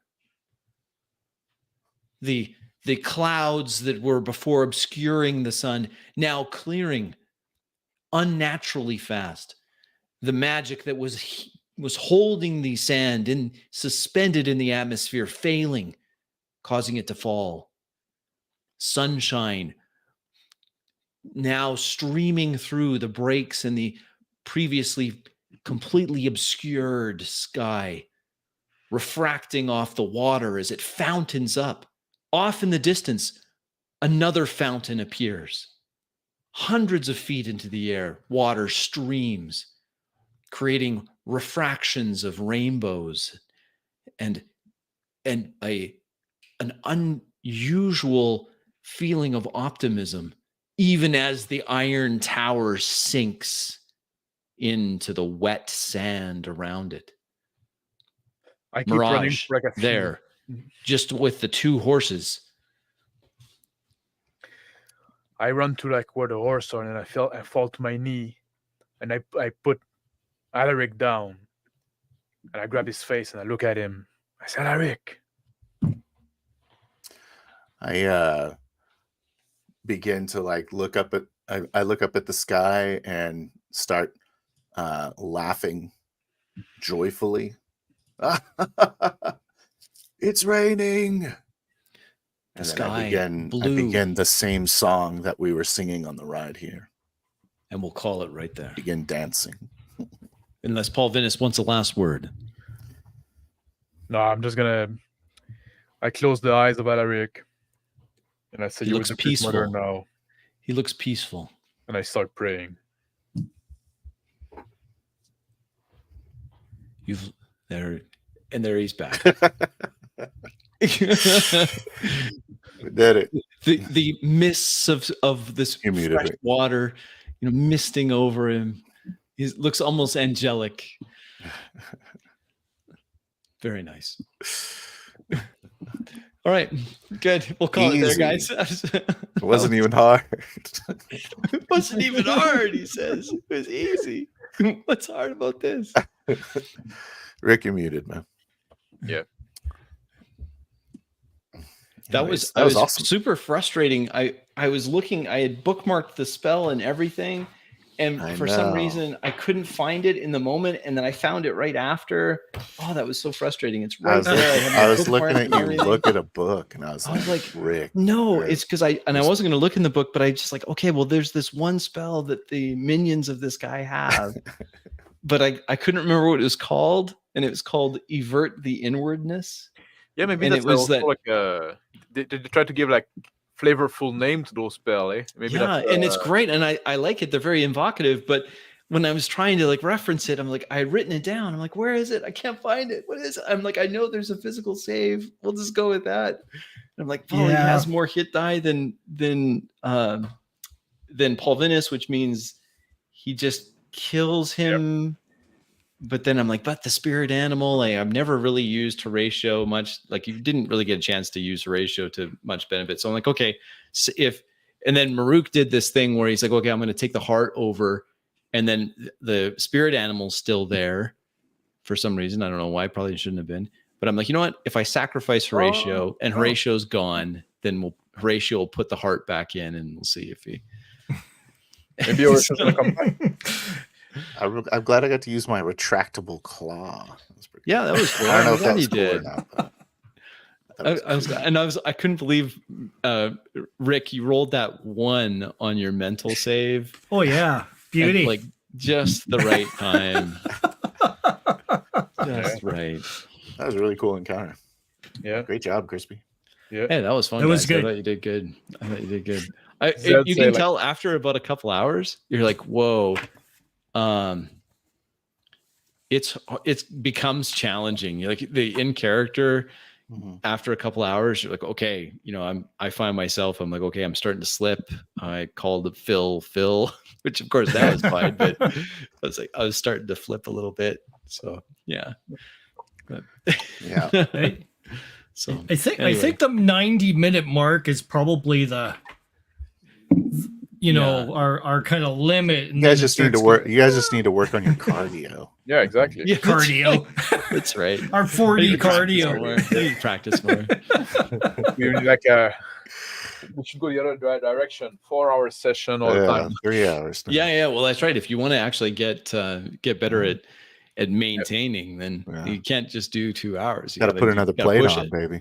Yeah, that's right. You got to push it 3, 4. That's right. But it was also like a session that was very involved for you as a GM because there was a lot of Holy combat. smokes. Heavy Yeah, combat lots of session combat. Hmm.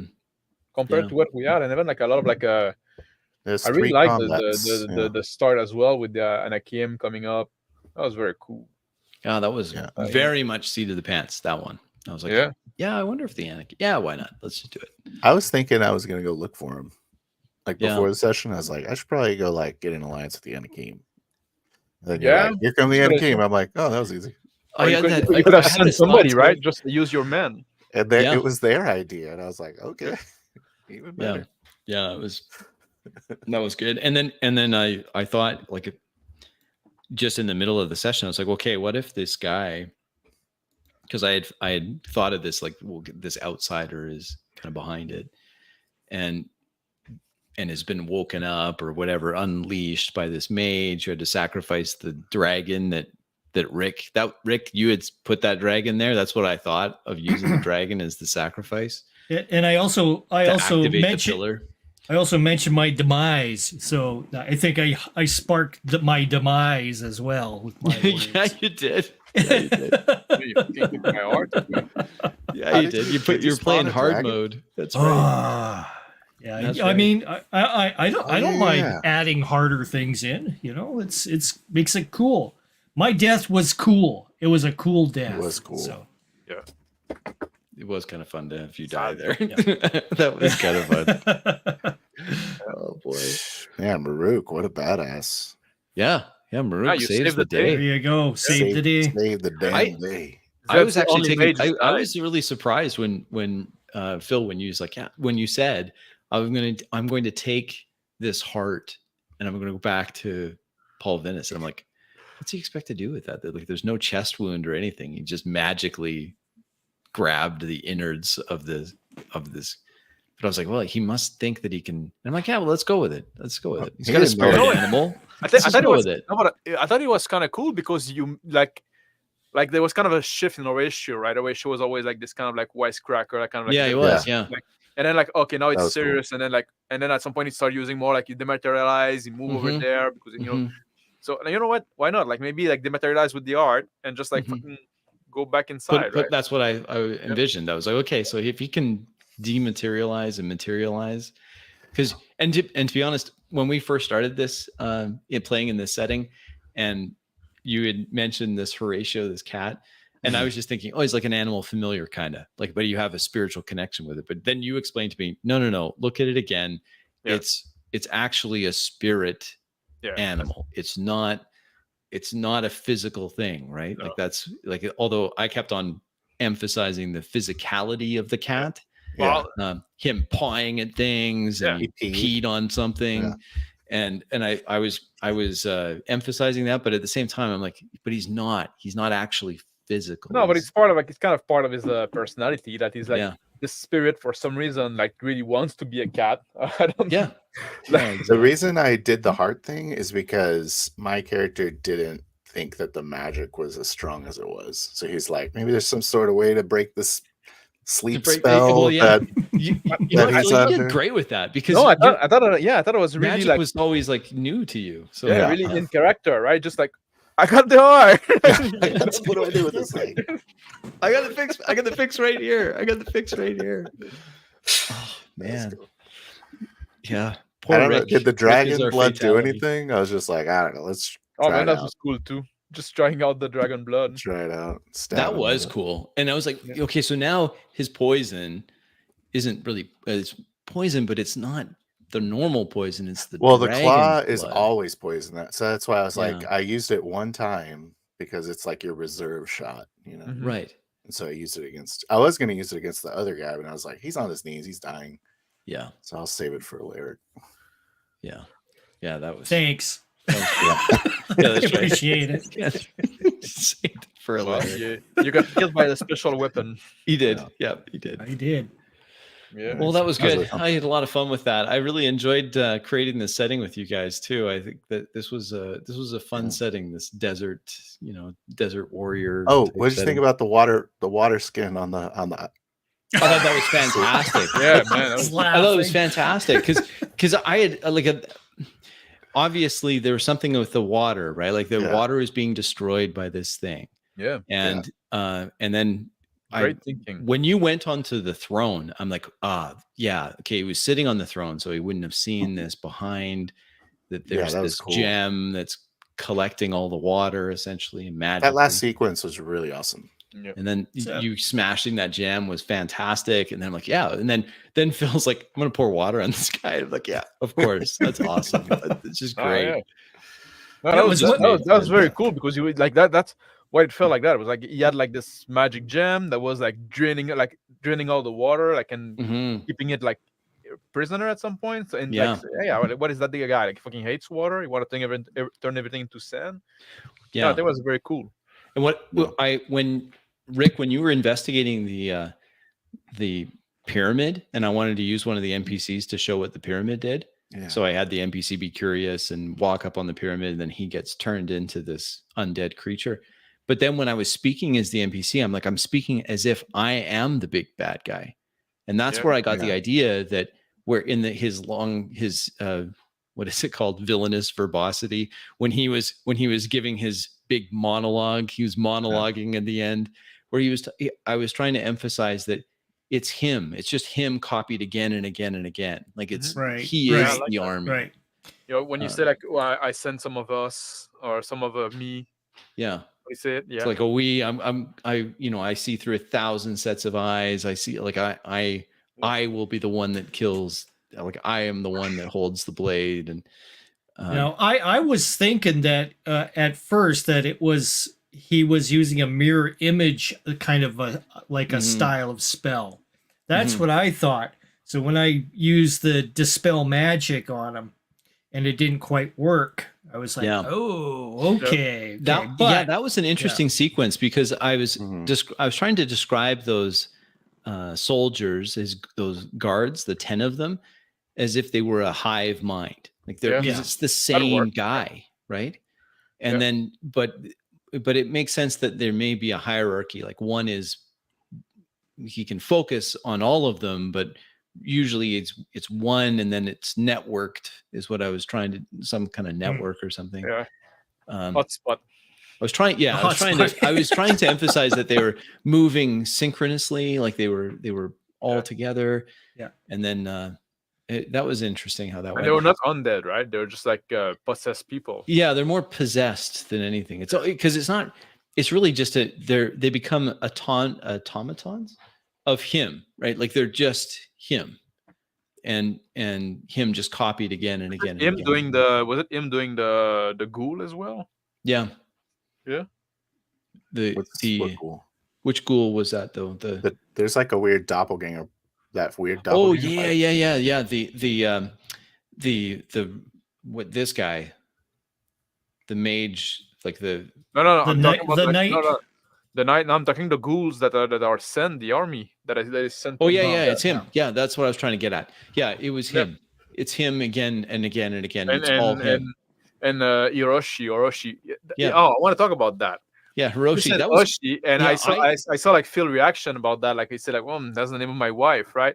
yes, and I think like, and then what like, had and then you said- what happened there. So just to peek behind a little bit, what had happened. I always keep a list of names, and Yeah. I had a whole list of names there, so I could just pull names because I'm always expecting Phil to have like 1,000 NPCs that are coming in. So I'm gonna have it. You I'm give me gonna- a faction, I'm and- gonna and generate them. I just at random picked a name, but it just so happened that it was the name of Phil's wife, and so Rick changed it. Yeah, Rick changed it slightly so that it sounded only like I had just misspoke. But- And then I saw that on the private chat, which was just Yeah. was perfect. So it was like, No, It- I like Phil I is like- disagree. I think like the fact that because like some people can have the same name sometime, right? sure they can, yeah, sure they can.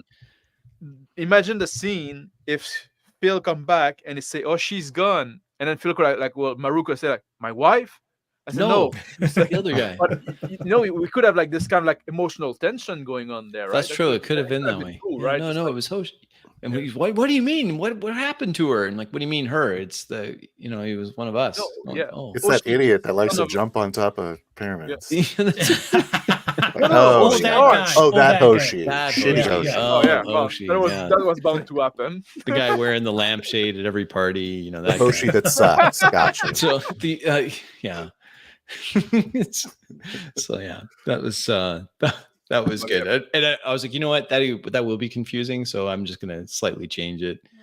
because it was just an accident that had happened. Yeah, Because like I I get listed it. It was names. an accident and stuff like that. But like I tell you, like, you know, sometimes those can be cool accident, right? Something Yeah. you can get some juice out of it. You can use it Yeah. instead of like a. That's true. You could just lean into it and be like, yeah. So is this the end? For now, I guess, until we decide we want to do something like this again. Okay. Well, Yeah. okay. Well, Well, because the question I have is, did the army dissipate, Yes. or It was okay. him again and again and again. So So yeah. the guy that we were fighting was Patient Zero or whatever. Yes, he was patient zero. But All even right. worse than that, like it's it's a Phantom just him. Menace kind of Yeah. situation. And yeah, was- essentially. Yeah. Was the place we went to, was that the Iron Pillar? Yes. Just making Iron sure. Pillar. And was I did something do that Rick something. made I up, cheated right? a little bit, guys. You knew I was doing this, but I had Horatio talking about how the pillar's getting closer. The pillar's getting closer. Yeah. But I Yeah. was making the pillar closer to the Sultan city. But my thinking behind that was, if he is marching his army, which is Yeah. just him, into the west, into Viterre, Mhm. then it makes sense that his center of power is kind of moving with him. Yeah, and also it makes Oh, sense that's because cool. like if he hates water and he want to turn everything into sand, right? He want like he doesn't have his pillar close to water, but like as the army have progressed, I assume the sand progressed as well. Yes, it does. Yeah. Badass. Yeah, it was good. I really liked the ending setup. It was very It was very. You could imagine a movie being set up around, with the ending part. Yep. It was very It very felt pretty cinematic. Yeah. It very did. very very movie like. Yes. Yeah, it did. I was there was lots of parts where I'm like, okay, well, I wonder what they're gonna do here. Let's see what happens here. But How do I you did feel about like that I used it. Sorry. No, How do go you feel ahead. about the system? Okay, so let's talk a little bit about Worlds Without Number. Okay, I like how they handle initiative because it's just by side, so it's just D8. Whoever's your best I don't initiative. remember it being D8, so sorry about that. No, that's I totally beefed fine. that. And it wasn't a big deal. Like, I think that's also important to comment that, you know what, a very quick clarification, roll D8. That to me is not a big, oh no, I'm totally out of character now. No, I don't Yep. think so. I Yeah. think that was pretty quick. I Not like how, in general, things magic is powerful. It feels powerful. I like that. There's not you don't have a whole, massive inventory of spells, but the ones that you have are pretty cool. So I do like that. Yeah. What do you guys think? I actually do like shock too, because, I had read the rules again. Yep. Phil, so you notice that when you put yourself in an advantageous position, I said roll with advantage. Yes. That actually is in this book. Like, I did see where if you're in a advantageous position, then you can roll. You roll and then take the higher, which is just advantage, right? I'm pretty sure I read that. Maybe I just made that up on the spot, but I don't think so. I think it's in I here. think that is how advantage works in this game. In this game? Really like I I started thought it developing is, a but- whirling dervish style towards the end there. Yeah. Oh gosh, I'm awesome. Anyway, I thought that's what it said, but maybe I was wrong. So if I was, then I would still keep that in there because I do like the idea of, especially with a low bonus on a D20.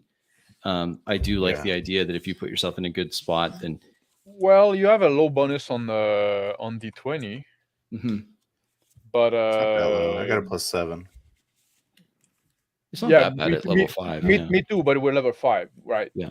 And but like, and also we're like both kind of like half fighting men. Right. But what I was saying, but there's a little bonus. But I think like also like the thing that compensate for that is the shock damage. I like shock damage. Yeah, I have because to like say. basically like I never miss. I always do at least 5 damage, which Yeah. is not nothing, right? In this game. Yeah. So Yeah, that's I good do. for me. I do like shock damage. I do, because you think about a comparison to Rick's character. If Rick when Rick rolls his damage for coruscating coffin, even if they make a save, they're going to be taking a decent amount of damage, right? Like if you roll all ones on your d8s and they make well, you're just not going to do that. That's pretty unusual. 5, I guess you could, but 5d8. And if they make the save, they take half damage. So it makes sense to me that I like the idea of shock. Now, shock is a little more limited if if you're not playing a fighter that can just ignore people's armor, right? Because there is shock. Mm-hmm. There's some limitations on shock unless you're a warrior. Well, like Close I had like combatant. Yeah. My feat or foci that lets me ignore shock damage. yes, and like with the Yes. same, I had this thing as well. Like shock damage, I only like take 2 maximum, right? Just like so Mhm. there's limitation in that. Some people are immune to shock, and and the other thing is there's still a limit, and like you still need your weapon need to beat the armor class of the Right. But then like I had the thing that it's like basically it's always on Yeah. because of cheating, right? Yeah. So I can't find it now. So I probably just invented the advantage thing. I But think you did. To be I think I did.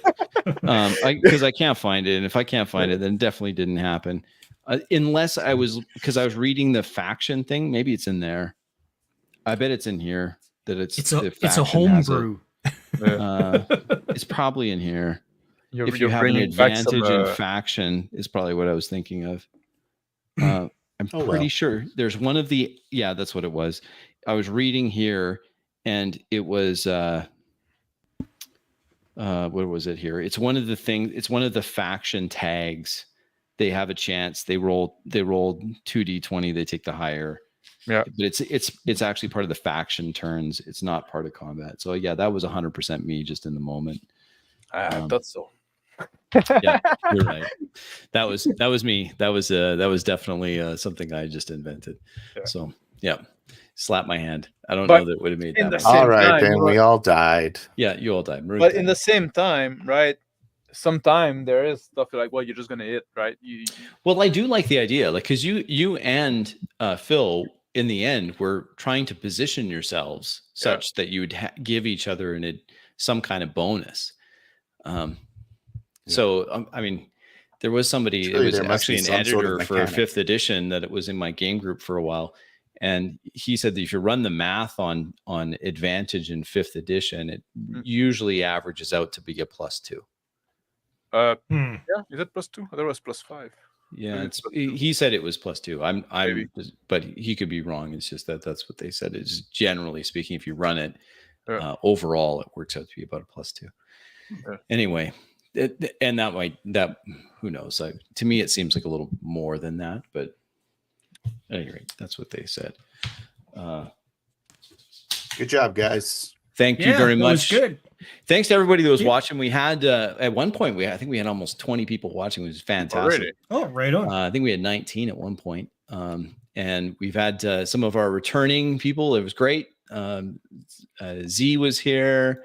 Yeah, and he was there. Spawner was here. Big Bad was here. I saw GM Cody came in, had some nice things to say. Yeah. Rick, when he was dead, he was commenting. And James Bacon, who came back, and he was there. So thanks, James. And yeah, thanks for everybody who's going to watch this on the rewatch. I'm reasonably happy with how it went. I guess I think I faded a little bit towards the end, but then we really came together at the very end, and I thought we had a pretty decent scene right at the very end. So it worked out okay, hopefully. So we'll have more. Okay, Crispy. All right. Thanks, Phil. Appreciate it. Stick around, guys. We'll just decompress a little bit after, but we'll end the stream here and catch you all on the next one. Thanks, guys.